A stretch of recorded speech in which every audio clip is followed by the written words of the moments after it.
Mateus capítulo 19, a partir do verso 3, a palavra do Senhor nos diz assim: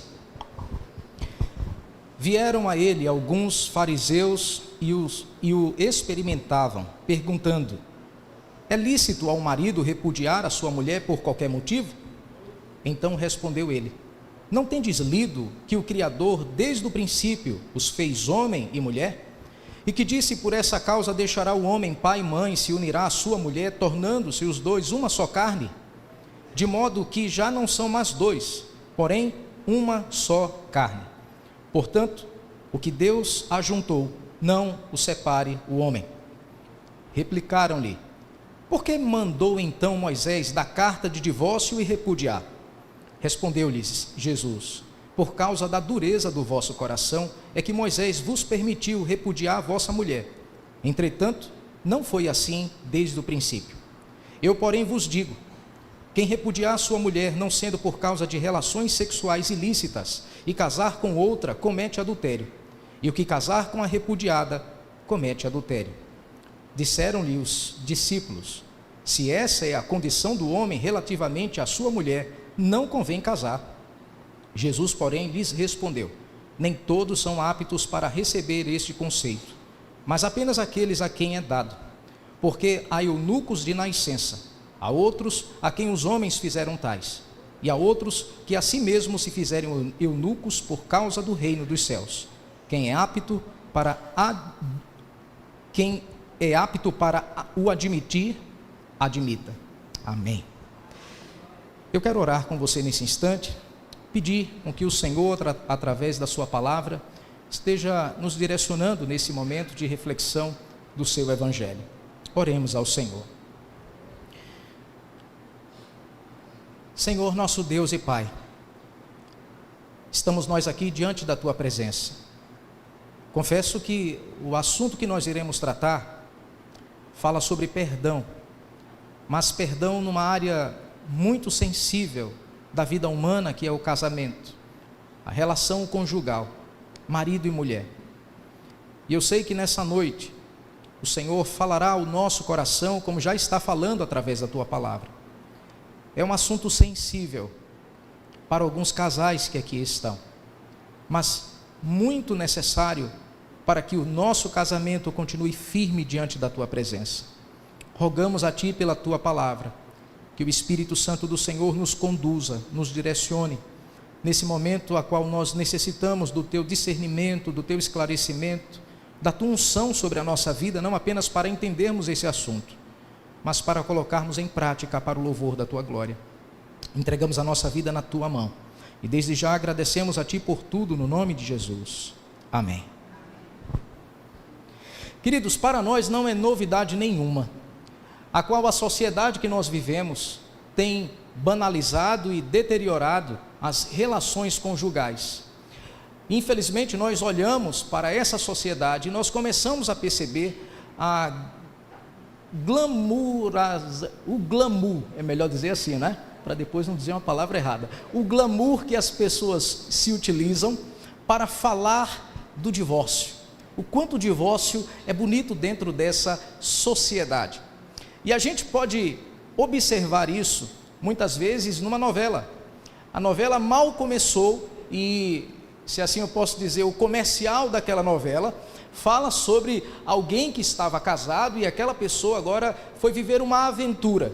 E dentro dessa aventura, essa pessoa começou a dizer: olha, não vale a pena continuar casado, coisa boa, ser feliz é viver uma aventura. E a novela trilha esse caminho e vai trazendo esse ar de algo bom no divórcio. Nós começamos também a olhar os filmes e não é muito diferente daquilo que as novelas brasileiras estão colocando para os brasileiros assistirem. Os filmes seguem nessa mesma sequência, aonde o divórcio está sendo colocado em alta estima diante da sociedade. As músicas então nem se falam, aonde começa a se dizer que alguém que beija uma outra pessoa, e uma vez que essa pessoa já é casada, aquilo não é adultério, aquilo não tem problema nenhum. Você deve viver a sua aventura, você deve viver a sua relação, e ninguém tem nada a ver com isso, né? Como diz aí um cantor, toda forma de amor é válida. O que acontece? O que não nos é mostrado são as consequências de um divórcio.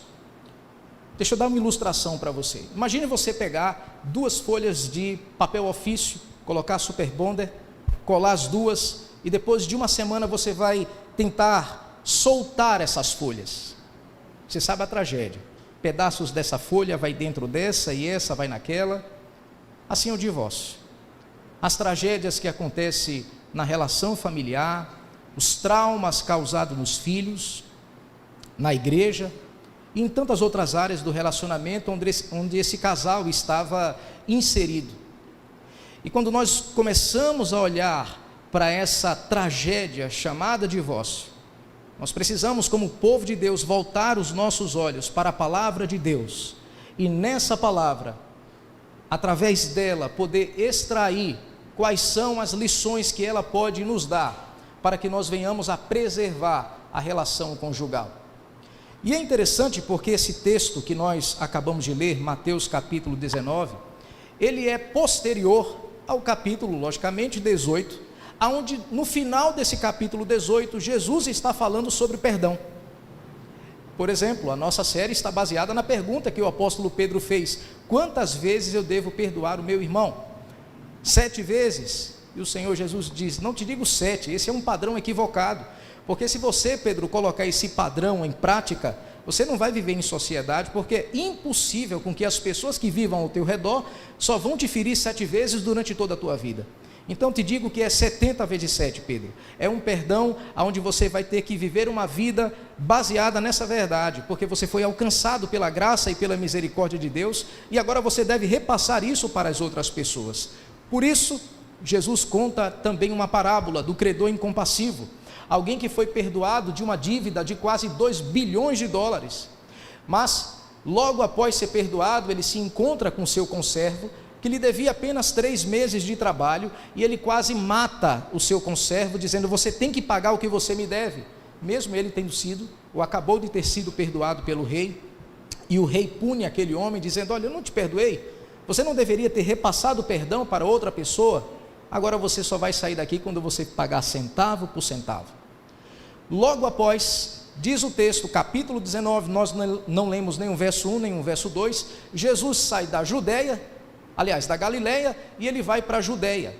E lá na Judeia, ele se encontra com um grupo que eu diria que é o ramo mais radical do judaísmo, que é os fariseus. E é aí que Jesus fala a respeito do perdão no casamento. Ou seja, uma vez que nós estamos casados, nós precisamos entender de uma vez por todas o que significa perdoar. Jesus fala do perdão do casamento depois de falar sobre 70 vezes 7. Em seguida, ao ter ensinado essa realidade a Pedro, ele fala da relação conjugal e mostrando a importância do perdão no casamento. E algumas lições saltam aos nossos olhos quando nós estamos olhando para esse texto. E a primeira delas, de uma forma muito clara, é que o Senhor Jesus, já no primeiro verso, verso de número 3, ele nos mostra que a ausência do perdão banaliza o casamento. A ausência do perdão banaliza o casamento. Porque o verso 3, os fariseus, eles chegam para o Senhor Jesus, vêm até o Senhor Jesus, e a palavra do Senhor nos diz da seguinte forma: vieram a ele alguns fariseus e os experimentavam, perguntando: é lícito ao marido repudiar a sua mulher por qualquer motivo? Perceba, 2 palavras se destacam aqui. Os fariseus experimentavam, ou seja, eles estavam fazendo uma pergunta capciosa, uma pergunta para induzir Jesus ao erro. Era a prática dos fariseus tomar essa atitude, fazer isso. Era de alguma forma pegar Jesus, digamos assim, no contrapé, né, com alguma contradição. E eles fazem essa pergunta capciosa, dizendo: é lícito por qualquer coisa a gente despedir a esposa, divorciar-se? A gente pode fazer isso por qualquer motivo? E por que eles estão perguntando isso? Naquela época, vigorava 2 linhas de pensamento de 2 rabinos, era Hilel e Shammai. Hilel a respeito do divórcio, ele tinha uma linha mais liberal. Ele disse: não, pode se divorciar. Se a mulher não fez uma comida de qualidade, você pode se divorciar. Se ela queimou lá a carne, você pode se divorciar. Se ela não se veste bem, você pode se divorciar. Se ela acordou de mau humor, você pode se divorciar se você não gostar do mau humor dela. Hillel, ela era liberal nesse sentido. Já Shammai, ele era mais duro e mais conservador nesse sentido, dizendo: nenhum modo você pode fazer isso. E qual dos dois lados o Senhor está? Essa era a ideia dos fariseus. Qual desses dois lados o Senhor está? Desse lado mais conservador ou desse lado mais liberal? Essa era a ideia desses homens em relação a essa pergunta feita ao Senhor Jesus. E quando nós olhamos essa pergunta que eles estão fazendo, ao dizer por qualquer motivo, é a cara da nossa sociedade. Exatamente esse o pensamento da nossa sociedade, quando estão banalizando o casamento, por qualquer motivo. Ou seja, quando começamos a olhar para essa situação, nós começamos a ver a banalização, a vulgarização do casamento. Quando não há perdão, qualquer coisa é motivo para o divórcio. Qualquer coisa. Por exemplo, algumas palavras que as pessoas dizem para se divorciar. Olha, porque o amor acabou. Eu amava muito lá no início, quando a gente se casou, mas agora eu não amo mais. Então o amor acabou. Uma outra palavra que as pessoas dizem, e talvez uma das mais usadas, é a incompatibilidade de gênio. O nosso temperamento não se bate, né? A gente namorou, a gente noivou, a gente casou, passou-se os anos, mas descobrimos no casamento que o nosso temperamento é diferente. Não deu tempo de ver isso não, lá atrás não, no namoro, a gente só descobriu agora, no casamento, a incompatibilidade de gênero. Uma outra que geralmente as pessoas usam é dizer: olha, é a condição financeira nossa que provocou o divórcio. Eu hoje tenho uma cultura superior, eu hoje tenho uma condição financeira melhor, e assim, a situação dele ou a dela é inferior à minha, nós não estamos mais no mesmo patamar, então é impossível com que a gente continue juntos. Um outro argumento que as pessoas usam é dizer: olha, é porque ele ou ela é desleixado. Ele não, inclusive eu estava conversando com uma pessoa, acho que uns 5 meses atrás, 3 meses atrás, se eu não me engano, e essa pessoa veio a se divorciar, e eu estava conversando com essa pessoa, e ela disse: olha, eu me divorciei porque ele não me ajudava a arrumar a casa. Eu disse: mas como assim? Porque não arrumou a casa? Então boa parte das mulheres vão se divorciar agora, porque o que tem de homem que entra por esse caminho não é brincadeira, né? Até para lavar as roupas íntimas dele, ele tem uma certa dificuldade. Enfim, não entrei em detalhes com essa pessoa, até porque não dava tempo, e esse não era o local para a gente ter conversado. Mas algumas pessoas dizem: olha, me divorciei porque é desleixada, não arruma bem a casa, ou coisas dessa natureza. Um outro argumento que as pessoas começam a usar: olha, porque engordou, o corpo já não é mais o mesmo, caiu tudo, não é? A força da gravidade derrubou tudo que tinha lá. Então assim, era tão bonito no início do casamento, hoje quando eu olho, é uma tristeza, é uma lástima. Quando eu olho para aquela realidade ali, não é mais o que era antes, né? Porque engordou, é porque a beleza, e por aí vai. Deixa eu abrir um parêntese aqui. Outro dia, culto de quarta-feira, a gente estava tratando um determinado assunto, não me lembro qual foi, e eu entrei no assunto de que muitos homens, muitas vezes, eles ficam lá no Instagram, né? E ele vai passando aquelas dancinhas, aquelas mulheres maquiadas, aquele filtro, e ele jura de pé junto que aquela mulher é exatamente daquela forma e daquele jeito. Eu disse: filho, aí tem filtro, aí tem maquiagem da braba, deixa ela tirar tudo para você ver como é que ela fica, né? E muitos homens vai olhando para aquela realidade, olha para sua esposa e ele diz: olha, isso aqui é melhor daqui, é melhor as de fora.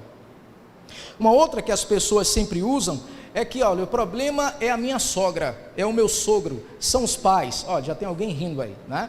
Problema é isso aí, porque se mete demais no meu casamento e não dá. E aí são vários os argumentos, outros que algumas pessoas usam, e eu já ouvi: pastor, olha, veja bem, eu me casei, eu não era crente, ela também não era crente.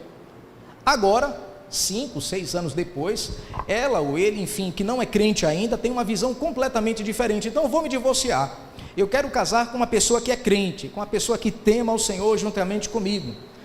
Eu disse: olha, você precisa ler a primeira carta de Paulo aos Coríntios, no capítulo 7. Lá você vai descobrir que isso aí não tem fundamento, a não ser que o incrédulo queira lhe abandonar. Aí é diferente. O irmão ou a irmã não está preso ou presa a essa pessoa, mas o crente não pode tomar essa atitude. Queridos, esses são apenas alguns argumentos que as pessoas usam por qualquer motivo, e a gente vai ver um motivo válido que Jesus vai mostrar em seguida, que as pessoas usam como argumento para dizer: não quero mais permanecer casado. Tem um ditado que ele diz assim: antes de casar, abra bem os olhos, mas depois de casar, feche bem os olhos. Namoro, noivado, arregale os olhos, olhe mesmo, né? Vá lá na sogra, no sogro, o jeito que se veste, o que gosta, abra bem os seus olhos. Casou, feche, não abra não, porque você vai ter, não faça isso. Mas de fato, infelizmente, muitos casais, ou aqueles que estão no processo de namoro e também de noivado, não prestam atenção nessa realidade, e infelizmente, ao entrarem no relacionamento, quebram a cara. Deixa eu dizer uma coisa para você: o nome do coveiro de todo divórcio, sabe qual é o nome dele? Falta de diálogo. O nome do coveiro de todos os divórcios, o nome dele é falta de diálogo. Certa vez eu estava conversando com um determinado pastor, e ali, enquanto nós conversávamos, ele disse: Fábio, qual é a espinha dorsal de todo casamento? Como crente eu disse: é Deus. Eu disse: não. Eu disse: pronto. Se é a palavra dele, também não é. É o Espírito Santo, não é. É a oração, e acabou meus argumentos. Eu disse: o que é, afinal de contas, a espinha dorsal de um casamento? Ele disse: diálogo. Quando o casal, ele não mais conversa, ali é o princípio do fim. Ali eles já começaram a banalizar a relação deles dois. É quando não há sinceridade, é quando não há humildade, é quando os corações não se abrem diante do Senhor. Ali aconteceu o divórcio. A concretização dele é questão de tempo, mas ali já aconteceu o divórcio. Os dois já realmente desistiram do casamento. E essa sociedade a qual nós estamos inseridos como povo de Deus tem esse tipo de mentalidade. O divórcio é por qualquer motivo, por qualquer razão você pode fazer isso. Essa é a pergunta dos fariseus. Agora, qual é a resposta que o Senhor Jesus dá a essa pergunta? A segunda lição que esse texto nos mostra é que Jesus responde mostrando o padrão do casamento. O padrão do casamento. Verso 4 ao verso de número 6, já no verso 4, o Senhor Jesus diz algo que chama a minha e a sua atenção. Ele diz: não tendes lido, apontando para as Sagradas Escrituras. Ele diz: vocês não leram a palavra de Deus? Vocês não sabem o que a Bíblia diz a respeito desse assunto? Perceba, Jesus não está dizendo, como muitos hoje fazem: você já parou para ouvir o psicólogo tal, o psiquiatra tal, o psicoterapeuta tal, os gurus do relacionamento conjugal? Vocês não viram, vocês não leram nada a respeito desses homens e dessas mulheres? Não é isso que Jesus está dizendo. Vocês não leram as Sagradas Escrituras? Queridos, como é terrível para um homem e uma mulher que tem passado problemas na relação sexual e vai para tudo quanto é canto, menos para as Sagradas Escrituras.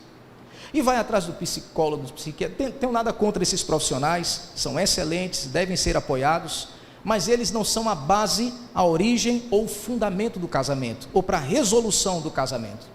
No máximo, eles podem tratar de forma superficial os comportamentos de ambos, mas a solução para um casamento fraturado, ou que está passando por algum problema, é a palavra de Deus. É a submissão às Sagradas Escrituras, é olhar para a palavra e olhar para isso que Jesus está dizendo e fazer a seguinte pergunta: qual o padrão do casamento? Será que eu estou inserido dentro desse padrão? Será que eu tenho me submetido a esse padrão de casamento? E o que o Senhor Jesus vai dizer nos versos posteriores, parte B do verso 4 até o verso de número 6, antes dele dizer desse padrão, ele vai começar a apontar para o livro de Gênesis, dizendo: vocês não leram o que a palavra do Senhor diz? Desde o princípio aqui é quando Deus criou o homem e a mulher. E qual, afinal de contas, o padrão do casamento segundo o Senhor Jesus? Ele diz: o padrão está baseado em 4 princípios. O primeiro princípio é que o casamento é uma união instituída por Deus. Vocês nunca leram que Deus fez macho e fêmea e juntou os dois? O Criador é, digamos assim, a origem dessa relação. A origem do casamento é Deus e não o homem. Vocês nunca leram a respeito disso? Ou seja, o padrão do casamento é instituído não pelo pastor, pelo padre, pelo guru, não sei das quantas, mas pela palavra de Deus, pelo Criador, aquele que criou o homem e a mulher, aquele que criou o casamento, é que estabeleceu o padrão desse casamento, e é a ele que nós devemos recorrer. Ou seja, o casamento é uma instituição criada por Deus e não pelos homens. O segundo padrão, ou característica do casamento, é que é uma união heterossexual. Homem e mulher, macho e fêmea. Deus criou ambos com características distintas. Em você, meu querido irmão, tem características que não tem na sua mulher, e você vai suprir essa falta que existe nela, de provedor, de protetor, de sacerdote do lar, de cabeça do lar. Deus criou você com esse propósito, não foi a sua mulher. Você, minha querida irmã, tem características que nós não temos, que nós somos carentes, e que você tem, e que sem você nós não conseguiremos exercer a nossa missão, a missão que Deus nos concedeu. São características completamente diferentes, e Deus uniu essas duas peças num grande quebra-cabeça chamado família. Deus chamou homem e mulher. O casamento é heterossexual, não homossexual. O outro princípio que a palavra do Senhor diz é que é uma união monogâmica. Unir-se-á a sua mulher, não as suas mulheres, não aos seus homens. Não é uma poligamia, mas um casamento monogâmico, onde os dois agora têm compromisso um para com o outro, e seguirão assim, segundo a palavra de Deus, até que a morte os separe. O último e quarto princípio ou padrão do casamento é que é uma união permanente. E eu quero ler o verso de número 6, olha o que diz a palavra de Deus: de modo que já não são mais dois, porém uma só carne. Portanto, o que Deus ajuntou, não o separe o homem. O que Deus ajuntou, o que Deus uniu, não separe o homem. Ou seja, o Criador foi que instituiu a relação de vocês. Naquele momento que o juiz, ou o cartório, enfim, determinou ou prescreveu o casamento de vocês, ali Deus estava apoiando aquela relação, Deus estava abençoando aquela relação. Você e a sua esposa foram unidos pelo Senhor para seguirem juntos até que a morte os separe. Agora pare para pensar comigo. Eram duas partes. Essas duas partes agora se uniram. Segundo a palavra de Deus, é uma só carne. Uma vez que acontece o divórcio, o que está acontecendo é uma amputação. Já parou para pensar nisso? Eram dois, se tornam um. Quando acontece o divórcio, acontece uma amputação. Eu sei que é uma palavra dura, mas de fato é isso que aqui Jesus está nos mostrando com esse texto. Duas partes que se juntam, mas caso venham a se divorciar, está acontecendo uma amputação. E o que o Senhor Jesus ele nos ensina nesse texto é de que os padrões criados por Ele para o casamento são completamente diferentes dos padrões que você vê lá fora. E é isso que eu não entendo, onde muitas pessoas, elas, para tentarem de alguma forma reconstituir o casamento, consertar o casamento, ou buscarem respostas para as dificuldades que passam no casamento, vão buscar lá fora, quando a palavra de Deus já mostra o caminho, já mostra a saída, já mostra a solução. Os padrões que você vai ver lá fora, os padrões que você vai ver nas pessoas que não temem a Deus, são completamente distintos desse padrão que nós estamos vendo nesse texto a qual a palavra do Senhor está colocando aqui para nós. O nosso casamento só conseguirá se manter de pé, e mais do que isso, ser um casamento feliz, se nós estejamos aqui recorrendo ao Senhor, consultando o Senhor e se submetendo à sua vontade. É aí que nós teremos um casamento forte, sólido e, acima de tudo, feliz, porque esse é o padrão que o Senhor nos mostra na sua palavra em relação à vida a dois. Mas não só ele mostra que a ausência do perdão banaliza o casamento, não só ele nos mostra o padrão do genuíno ou verdadeiro casamento, mas uma outra lição que a palavra do Senhor nos mostra nesse texto é que a ausência do perdão no casamento é fruto do orgulho. Todas as vezes que você vê o homem ou a mulher não liberando perdão no casamento, a raiz disso se chama orgulho. E o Senhor Jesus vai nos mostrar nesses versos, porque agora os fariseus, olhando para esse padrão do casamento, se voltam para o Senhor Jesus e agora fazem uma pergunta. Verso de número 7, ele diz assim: replicaram-lhe: por que mandou então Moisés dar carta de divórcio e repudiar? Aqui eles estão citando Deuteronômio capítulo 24, eu não vou ler o texto até para a gente ganhar tempo, mas diante da dureza do coração, tanto é que Jesus vai dizer isso posteriormente, diante da dureza do coração do homem, vendo a mulher numa situação de vulnerabilidade, na sua misericórdia, eu não sei se a palavra certa é essa, mas enfim, é a única que eu encontro nesse momento. Nesse momento, Moisés, certamente o Senhor através dele, autoriza que a carta de divórcio pudesse ser oferecida. Essa foi a pergunta. Então, por que Moisés nos deu a autorização para o divórcio? Vou traduzir aqui os fariseus. Até onde nós sabemos, Moisés é maior do que você, um simples carpinteiro. A lei que nós temos, a lei inclusive que você lê, Jesus, veio de Moisés. Moisés é superior a você.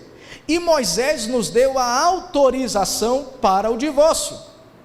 Então você não tem autoridade para dizer algo acima de Moisés. Moisés é maior que você. Então por que então ele deu a carta de divórcio? Verso de número 8. Olha a resposta do Senhor Jesus. Respondeu-lhe Jesus: por causa da dureza do vosso coração é que Moisés vos permitiu repudiar a vossa mulher. Entretanto, não foi assim desde o princípio. Sabe por que Moisés deu a carta de divórcio? Por conta da dureza do coração de vocês. É que vocês são tão obstinados pelo divórcio. O coração de vocês é tão duro. A incapacidade que vocês têm de perdoar é tão grande, é tão profunda, que o coração de vocês se assemelha a uma rocha. E para não ver a mulher sofrendo na mão de vocês, Moisés concedeu a carta de divórcio. Mas não foi assim quando Deus criou Adão e Eva. É isso que Jesus está querendo dizer. Não foi assim no princípio. Quando Deus criou Adão e Eva, não havia isso na mente dele, no coração dele. Mas a partir do momento que Adão e Eva caíram e que o pecado entrou no mundo, a dureza do coração do ser humano é algo impressionante. Eles querem se divorciar por qualquer motivo. Não foi assim no princípio. Resumindo, sabe por que Moisés deu carta de divórcio? Por conta do pecado que há no coração de vocês. Porque vocês não imitam o Criador. Porque vocês não sabem um princípio dos 70 vezes 7. Porque o coração de vocês é duro, porque vocês não foram regenerados. Ou pelo menos vocês estão muito afastados do Senhor. É por esse motivo pelo qual foi concedido isso para vocês. Malaquias, no capítulo 2, verso de número 16, a palavra do Senhor diz algo que me chama a atenção, quando o profeta Malaquias, usado pelo Espírito Santo, ele diz: o Senhor odeia. Em outras traduções o Senhor abomina o divórcio. E esse é o pensamento de Deus a respeito do se divorciar por qualquer motivo. E é por essa razão que o Senhor Jesus está, digamos assim, relembrando a esses homens aquilo que aconteceu lá no Antigo Testamento, mostrando a dureza do coração desses homens. Agora veja o que ele diz no verso de número 9, e aqui eu faço questão. Eu acho que de todo o texto que eu acabei de ler para vocês, esse é o que merece uma explicação mais demorada. Verso de número 9, ele diz da seguinte maneira: eu, porém, vos digo, quem repudiar sua mulher, não sendo por causa de relações sexuais ilícitas, e casar com outra, comete adultério.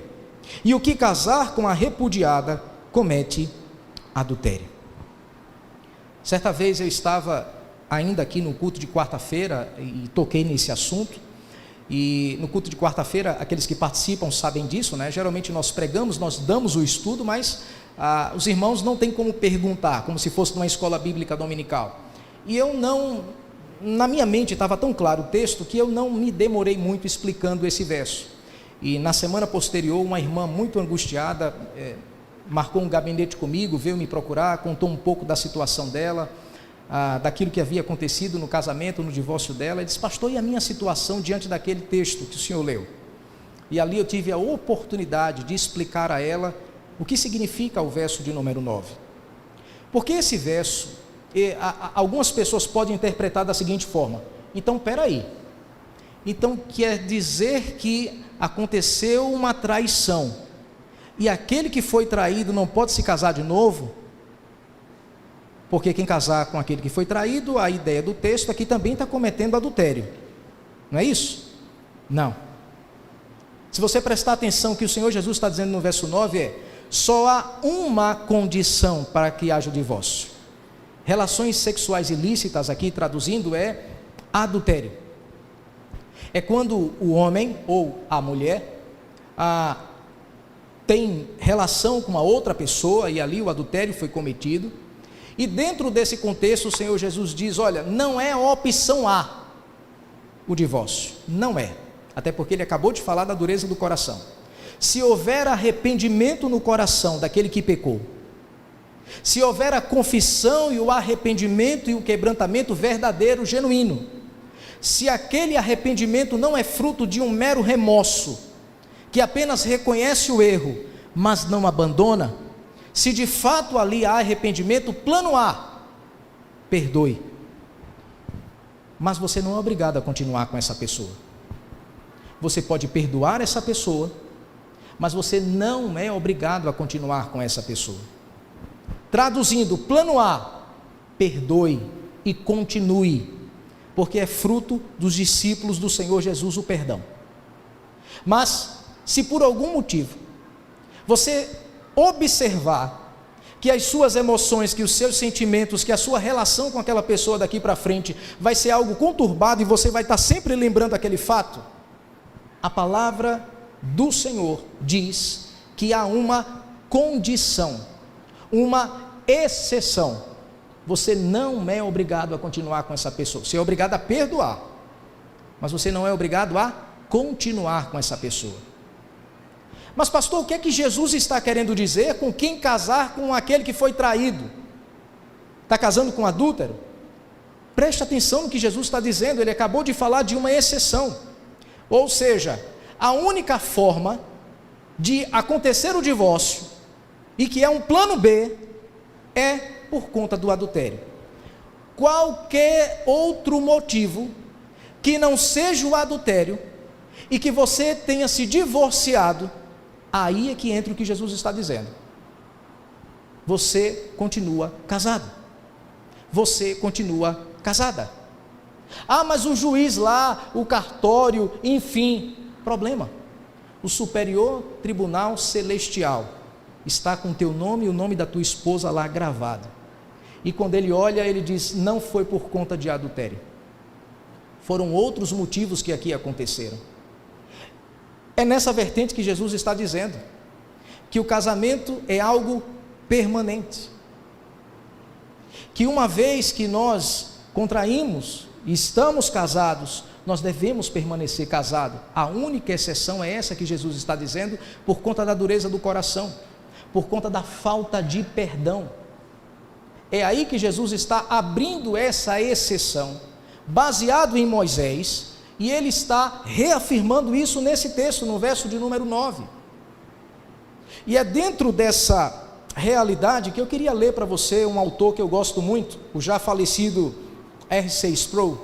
Ele diz o seguinte: o que Jesus quis dizer quando falou quem repudiar sua mulher e casar com outra comete adultério, e o que casar com a repudiada também comete adultério, ele dá a resposta da seguinte forma: ele estava dizendo que se um casal se divorcia em oposição à lei divina, que é o caso do adultério, os cônjuges permanecem casados aos olhos de Deus, mesmo se o Estado tiver dissolvido o casamento.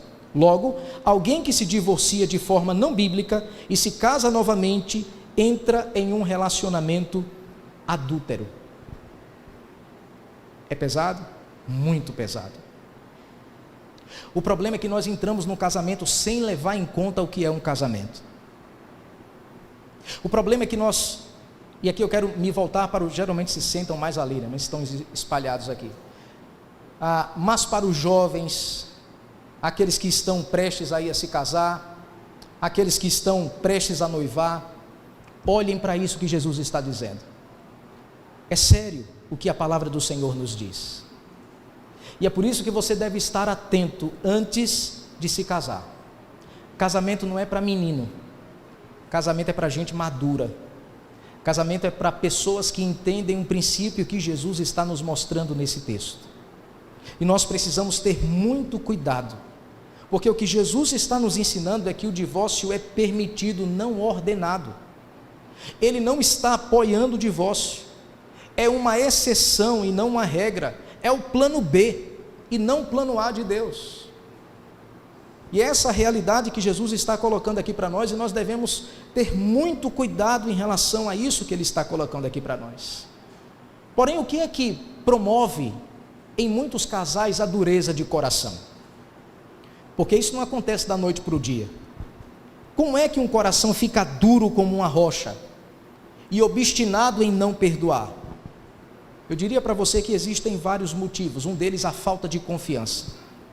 Uma vez que aquela confiança foi quebrada, dificilmente, a não ser por uma intervenção divina, aquela confiança vai ser restabelecida.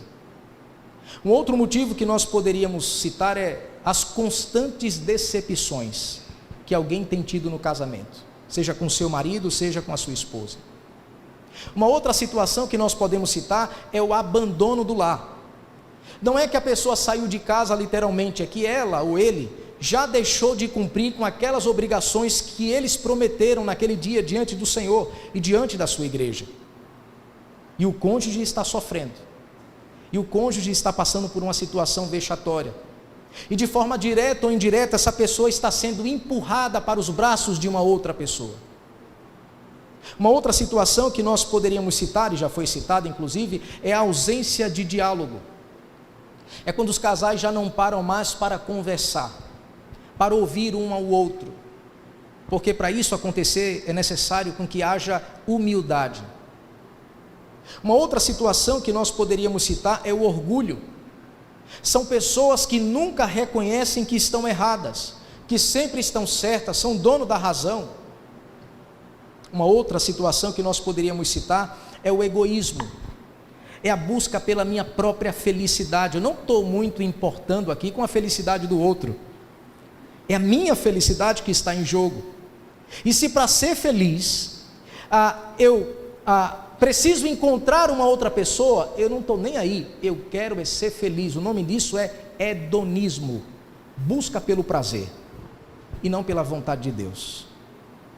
Logicamente, eu estou citando aqui para vocês apenas alguns motivos pelos quais os corações se endurecem e se transformam nisso que Jesus está dizendo, que impede com que o casal continue junto, com que o coração fique endurecido como uma rocha. Mas a palavra do Senhor sempre vai nos apontar para a restauração do casamento em 4 direções. A primeira, o reconhecimento do erro. A segunda, arrependimento da atitude que foi cometida. A terceira, perdão. A quarta, reconciliação.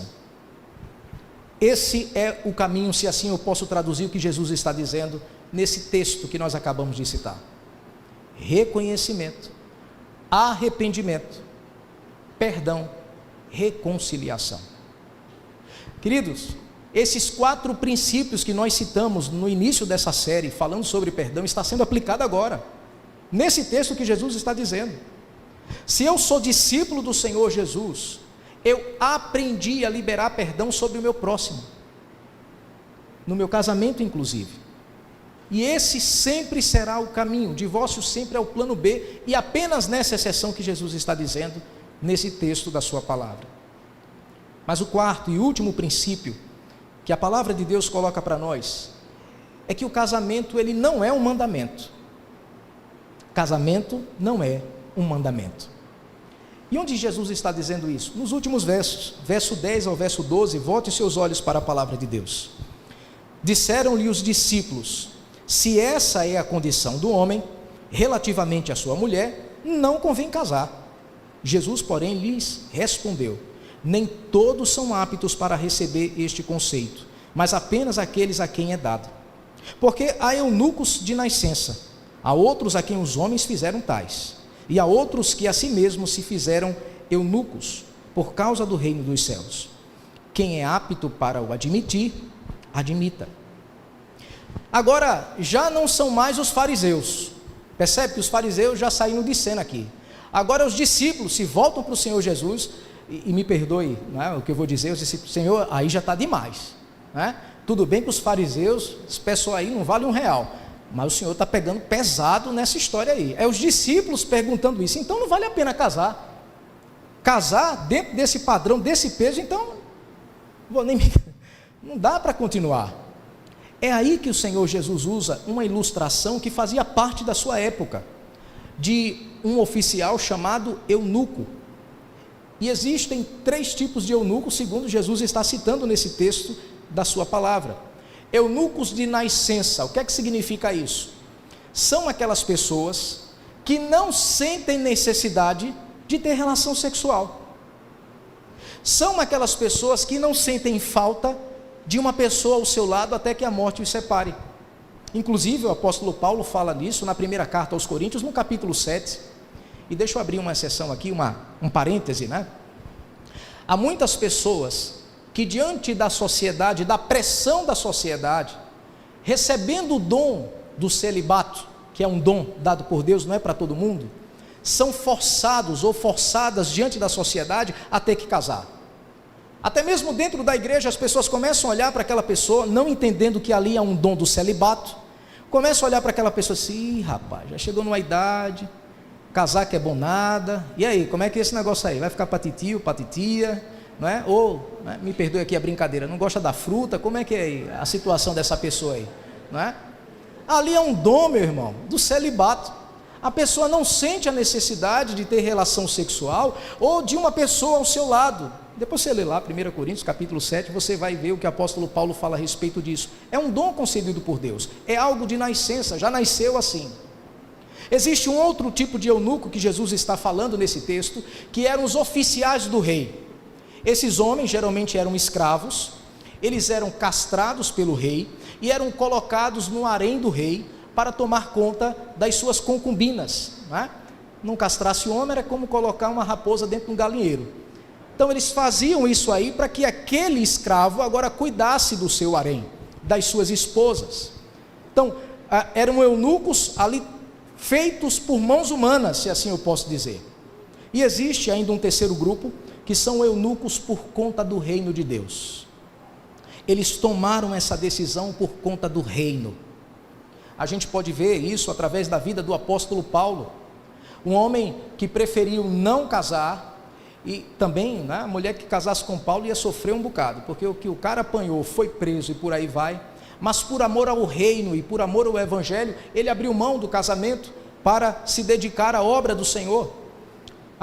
Um autor muito famoso, que eu também amo, é John Stott, o já falecido John Stott. Ele preferiu também não casar. Inúmeros livros, e a igreja brasileira e mundial foi abençoada pelo ministério desse homem.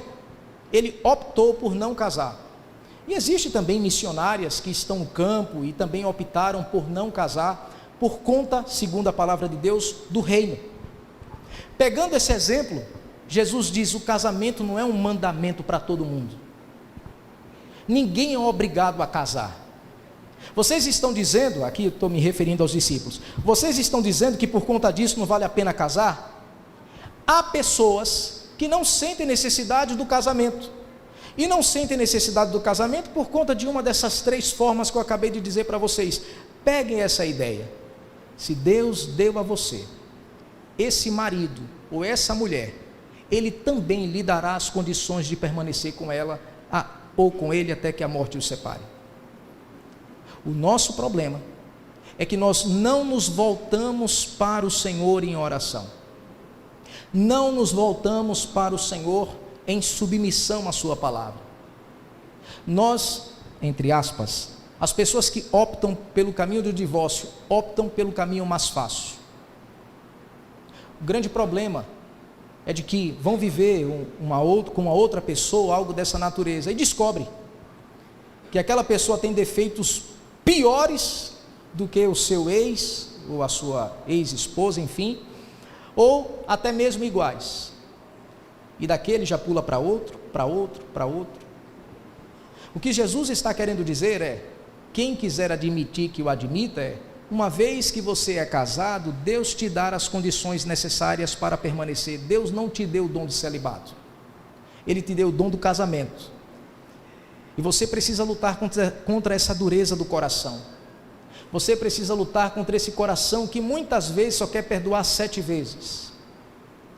Você precisa sentar com essa pessoa e conversar com essa pessoa, o seu cônjuge, tendo humildade, para que o diálogo não se torne num monólogo. Busque ajuda, seja pastoral, seja de um irmão ou de uma irmã mais madura na fé, enfim. Mas Deus nos dá as condições de vivermos casados, a não ser que o nosso coração se endureça e nós venhamos a entrar pelo caminho que a palavra do Senhor, segundo esse texto, já condenou. Uma das coisas que eu sempre faço quando eu estou acompanhando um grupo, ou enfim, um casal que está prestes a se casar, e eles vêm com aquela visão romântica, né? Geralmente os namorados, os noivos são assim, aquela visão romântica: é o meu príncipe, é a minha princesa, e é uma bênção. Aí eu fico olhando: casa que essa nuvem cor-de-rosa, não vai demorar muito, você vai descobrir quem é essa pessoa. Ah não, pastor, porque vai mudar. Eu disse: meu filho, mudou?